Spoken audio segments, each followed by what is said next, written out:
हम सबको मालूम है कि ये मुहर्रमुल हराम का महीना है और आज मुहर्रम की 10वीं तारीख ख़त्म होकर के मगरिब से 11वीं तारीख शुरू हो गई है। शुरू हो गई है ना जी। हाँ, 1 जनवरी कब शुरू होता है? रात 12 बजे के बाद ना शुरू होता है। लेकिन हमारी तारीख जो होती है ये कब शुरू होती है? जब चांद निकलता है तब शुरू होती है तारीख, और जब सूरज गुरूब हो जाता है तो तारीख ख़त्म हो जाती है।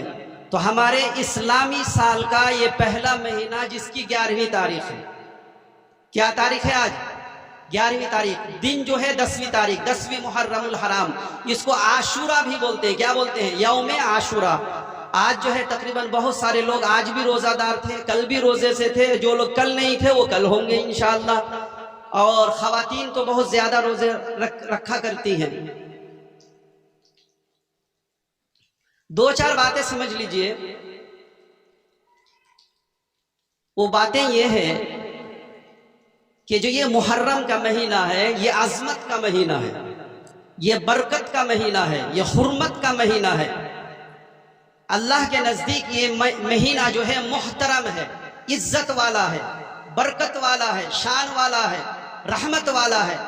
इसकी वजह यह है कि अल्लाह ताला ने जब जमीन और आसमान को पैदा किया, जब अल्लाह ताला ने आसमान और जमीन को पैदा किया, उसी दिन अल्लाह ताला ने महीनों की तादाद 12 बनाए। कितने बनाए? 12।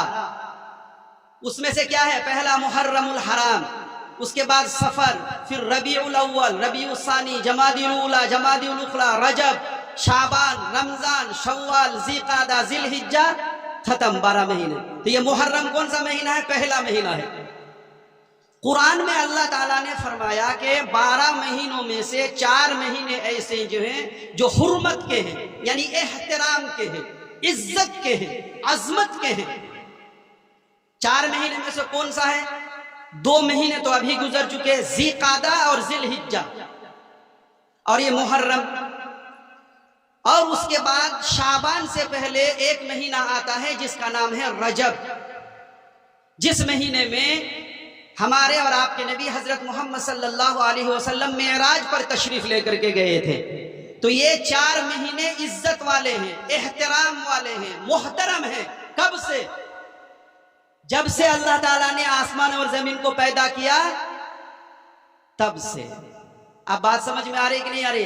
बहुत सारे लोग समझते हैं कि मुहर्रम का महीना इसलिए जो है ना बहुत बेहतरीन महीना है, अच्छा महीना है, जिसमें इसमें हजरत हुसैन रजी अल्लाह अन्हु शहीद हुए। देखिए, शहीद होना अल्लाह के राह में, अल्लाह की राह में, दीन इस्लाम के लिए अपने आप को कुर्बान कर देना, ये बहुत अच्छा अमल है।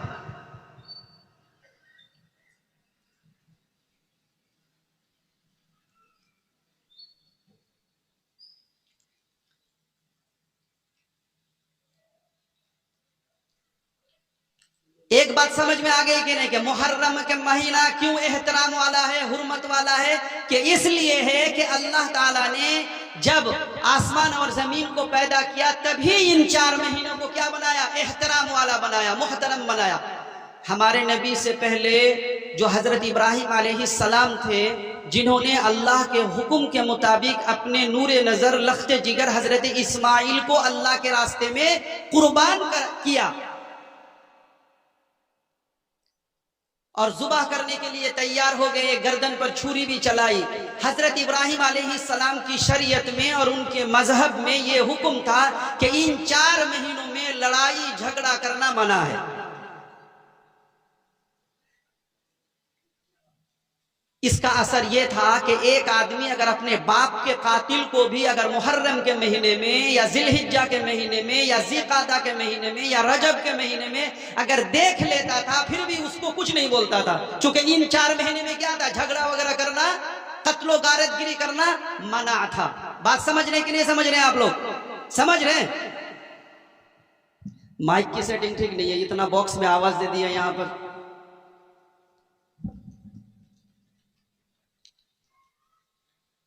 अब इस बात को समझिए कि ये जो मुहर्रम का महीना है इसमें हम लोग को करना क्या है। कल मैं जुमा में बताया था अपनी मस्जिद में कि सिर्फ मुहर्रम के महीने में 2 काम करने के हैं।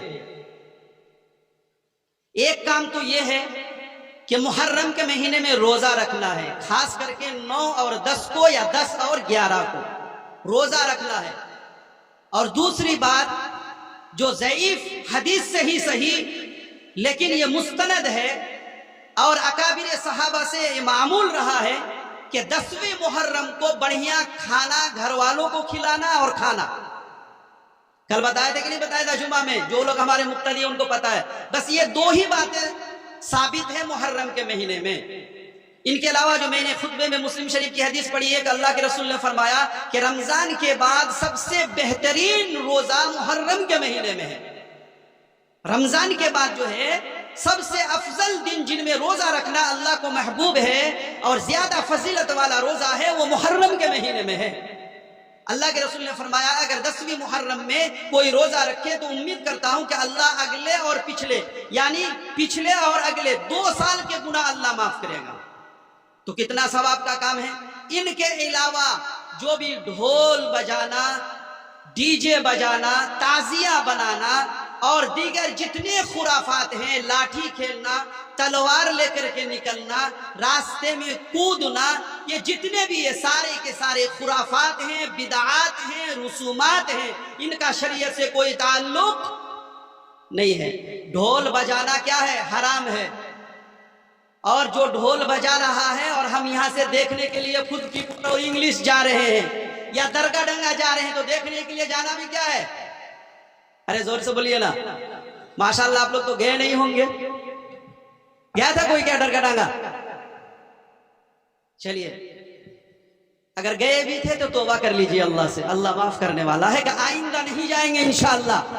और अपने घर के अफराद में से किसी भी फर्द को भी जाने नहीं देंगे, ना अपनी छोटी बच्ची को, ना बड़ी बच्ची को, ना घरवाली को, ना माँ को, ना बहन को, ना चाची को, ना भाभी को, ना दादी को, ना नानी को, किसी को भी जाने के लिए देना नहीं है। अब ये समझने की बात है कि हजरत हुसैन रजी अल्लाह अन्हु को शहीद किया गया 10वीं मुहर्रम में। शहीद जो होता है ना अल्लाह के रास्ते में, ये बहुत पसंदीदा अमल है अल्लाह के नजदीक। हदीस के अंदर मौजूद है कि जो अल्लाह के रास्ते में शहीद हुआ, जो अल्लाह के रास्ते में शहीद हुआ, अल्लाह उसे पूछता है कि मेरे बंदे, शहीदों की रूह से पूछता है कि मेरे बंदे तुम लोग क्या चाहते हो? तुम लोगों की कोई ख्वाहिश है? शहीद की रूहें अल्लाह से अर्ज करेंगी कि ये मेरे रब, हमें क्या चाहिए? अल्लाह तूने हमें इतना इख्तियार दिया है कि जन्नत में जहां जहां भी हम घूमना चाहें हम घूम सकते हैं, जहां जहां जाना चाहें जा सकते हैं। हमारी कोई तमन्ना नहीं है, हमारी कोई आरज़ू नहीं है। अल्लाह कहता है ए मेरे बंदे, थोड़ा सोच ले, थोड़ा गौर कर ले कि अगर तेरी कोई ख्वाहिश हो तो जानते हैं जो अल्लाह के रास्ते में कुर्बान होता है, जो अल्लाह के रास्ते में अपनी जान की कुर्बानी पेश करता है, वो लोग क्या कहते हैं? कहते कि या अल्लाह हमें दुनिया में दोबारा भेज दीजिए ताकि फिर दोबारा तेरे राह में कुर्बान होकर जन्नत में आए। जो मजा तेरी राह में जो मजा तेरी राह में कुर्बान होने में है, शहीद होने में है, वो मजा तो किसी भी चीज में नहीं है। तो शहादत का अमल इतना बेहतरीन अमल है जिसकी तमन्ना तो हमारे और आपके नबी करते थे कि या अल्लाह मेरी ख्वाहिश है कि मैं अल्लाह के रास्ते में शहीद किया जाऊं, फिर जिंदा किया जाऊं, फिर शहीद किया जाऊं, फिर जिंदा किया जाऊं, फिर शहीद किया जाऊं। तो ये तो अल्लाह के रसूल की तमन्ना है। तो शहीद होना ये किस चीज क्या है? फख्र का काम है। किसका काम है? फख्र का काम।